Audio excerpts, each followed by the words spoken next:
Hi, John. I wanted to share this with you because you might enjoy it as much as I am.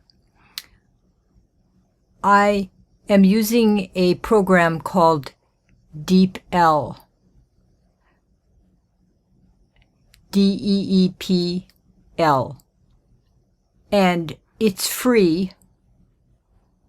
I think I might want to upgrade it, but it's free now anyhow.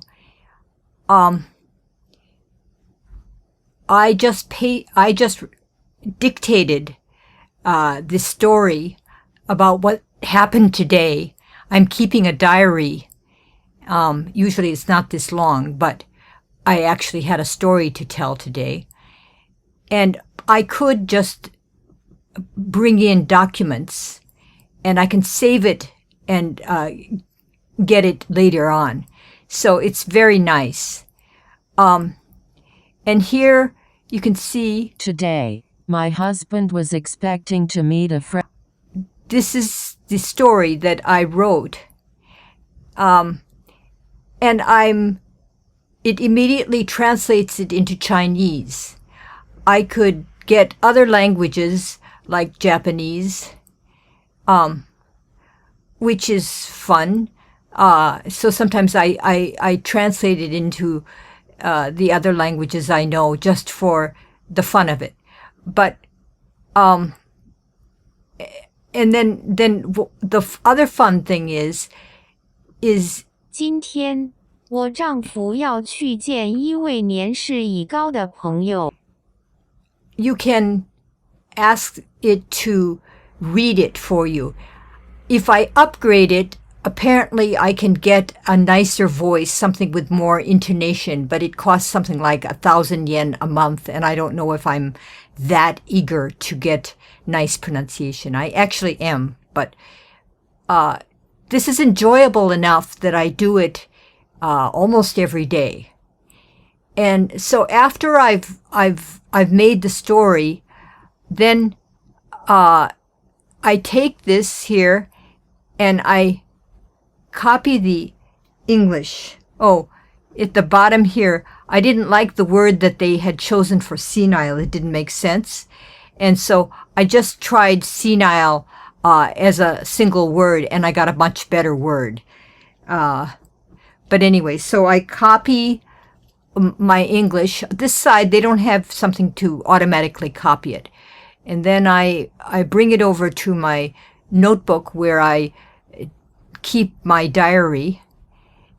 And then I go over to this side and I copy the translation. Okay. And now the problem is this is not going to have a nice 今天， voice 我 reading 丈 the 夫要 story. 去见一位。 So, if I'm very happy with this, I might save it. Saved.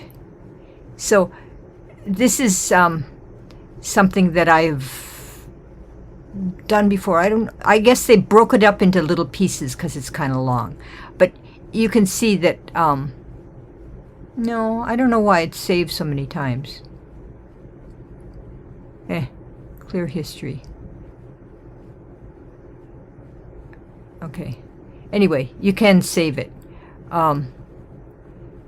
And another thing is, if there's a word in here, for instance, let's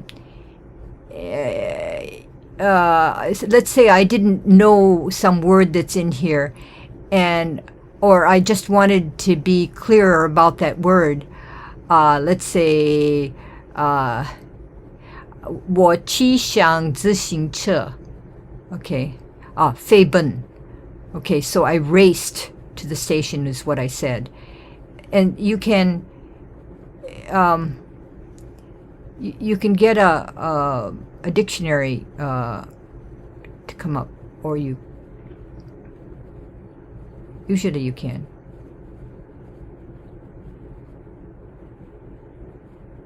Oh, here you can adjust the voice speed. So it's a little bit slower than normal. Here's faster. 今天，我丈夫要去见一位年。Yeah.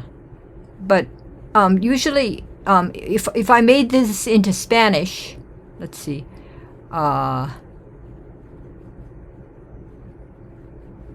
Let's see. I make it into Spanish.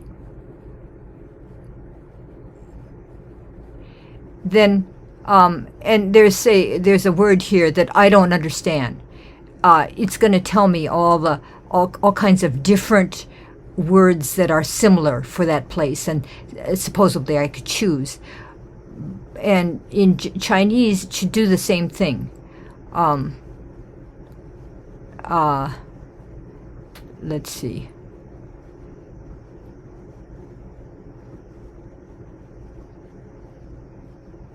Oh, well, I guess it's going to do a dictionary thing here, but it's better with Chinese, with Western languages, I guess. It doesn't give you that dictionary thing.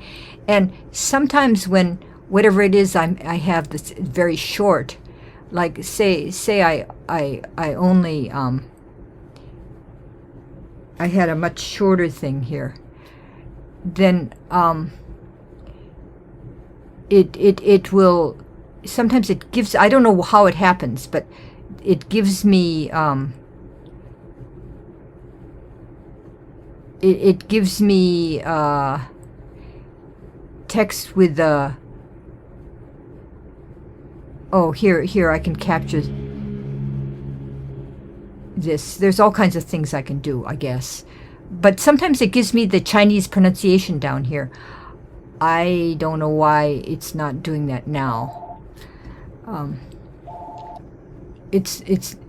then you can change it back and forth here. So if I had the Chinese here and then see what it comes out in here, this side. And the one thing I've done this in Urdu when I had a patient who couldn't, I had a very hard time talking with him. Then I would write the sentence in English and then get the Urdu translation through a different app. But this, you can kind of check your Chinese. If you wrote it in Chinese, it will look funny when you write it in English.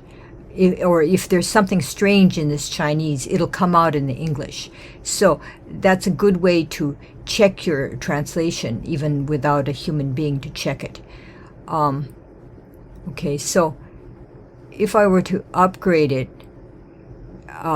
it's free, basically. But it you know, actually what this is for, if you want to put in more words at a time and get them translated. What I did today was I put in on my iPad, I copied something from Pleiko, the Chinese app, on the iPad, and I copied it in here on this side, and I got an English translation of that, which was nice because I wasn't understanding the Chinese very well. And once I understood the Chinese a little bit better, it was much more easy for me to read. I don't think it's called cheating, but I think it's encouraging if you do that. Okay, so say I'm sick of this, so I just cross it out. And you see here that you can upload different kinds of documents in here, which is very handy. Yeah, so anyway, this I think is a good way to increase your familiarity with the language. So I hope you enjoyed this.